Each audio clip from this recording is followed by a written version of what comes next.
Les réseaux sociaux sont devenus omniprésents dans notre quotidien. Cependant, l'utilisation de ces réseaux sociaux peut avoir des impacts négatifs sur la santé mentale de ses utilisateurs. Dans ce numéro de Zen Street, nous allons mettre l'accent sur les impacts négatifs que peuvent avoir ces réseaux sociaux sur la santé mentale des personnes qui l'utilisent. Suivons ensemble.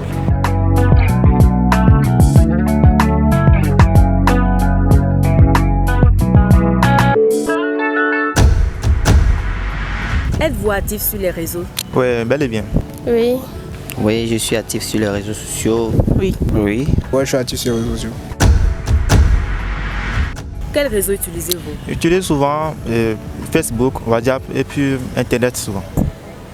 WhatsApp, Facebook, TikTok. WhatsApp, TikTok, Facebook. Facebook, WhatsApp, TikTok, Insta. Instagram, Facebook, WhatsApp. J'utilise généralement le Facebook, WhatsApp, Instagram également. Et je passe souvent de temps sur les réseaux sociaux.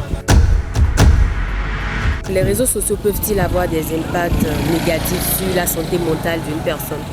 Oui, tout à fait. Lesquels? Bon, ça peut impacter d'abord d'un point de vue psychologique parce que d'office, on passe assez de temps devant les écrans. Et puis les ondes sismiques, tout ça, ça peut empêcher d'avoir déjà créé des troubles nerveux. Et puis ça interfère également d'un point de vue scolaire aussi. Le constat est tel qu'on passe tellement de temps devant le téléphone, tout ça, on n'a plus vraiment un sommeil assez profond. Il y a des gens, ils utilisent les réseaux sociaux juste pour suivre les actualités des influenceuses et copier leurs habitudes. Il y a d'autres aussi, ils utilisent les réseaux sociaux pour voir des films pornographiques et exercer sur les jeunes filles d'aujourd'hui. Les publications que nous faisons a des fois donné les mauvaises appréciations, les mauvais commentaires peuvent par exemple démoraliser quelqu'un. Il y a aussi des trucs, des bad buzz qui sortent maintenant, n'importe lequel.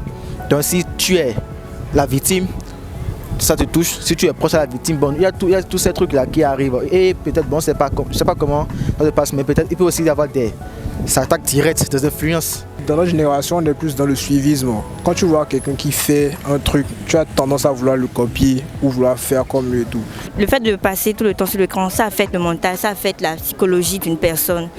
Tu es tout le temps fatigué. Les nuits, les couples qui se dévoilent sur les réseaux sociaux, qui affichent toute leur vie jusqu'à l'intimité. Ça, par exemple, ce n'est pas bon. Quand on est étudiant, parce que moi je suis un étudiant, et puis avec les cahiers, on a tendance à être sur les réseaux sociaux en même temps. Cela empêche l'évolution du cours et aussi comment on va assimiler les cours et on n'arrive pas à garder. On fait semblant d'apprendre mais apparemment on n'apprend pas. Les tâches sont lourdes, tu dors peu ou tu dors mal.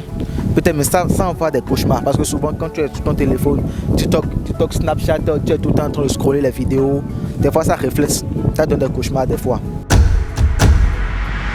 Je propose à ces personnes qui utilisent les réseaux sociaux de l'utiliser, bien vrai, mais de savoir prendre des notions positives qui vont en tirer de ça.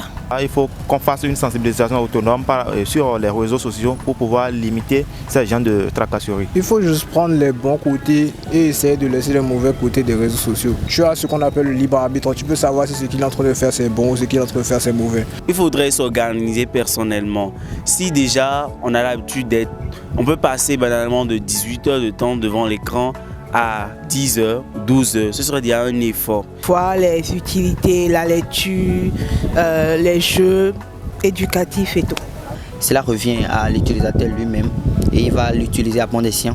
Parce que s'il l'utilise comme ça, parce que l'en veut, le prend, ça va vraiment avoir des impacts sur lui. Donc il faut qu'il sache que ça a des problèmes sur sa santé et comme ça il va pouvoir réglementer ses heures d'utilisation. Si tu es vraiment confiant de ce que tu veux, tu viens enregistrer un exercice, tu vas dans ton téléphone et tu règles. À telle heure le téléphone s'éteint. Les applications, à telle heure, elles doivent se bloquer, arrêter de fonctionner. Chers internautes, c'est ici que prend fin ce numéro que nous vous remercions d'avoir suivi. N'oubliez surtout pas de liker, de commenter, de partager et de vous abonner pour ne rien rater. D'ici là, portez-vous bien.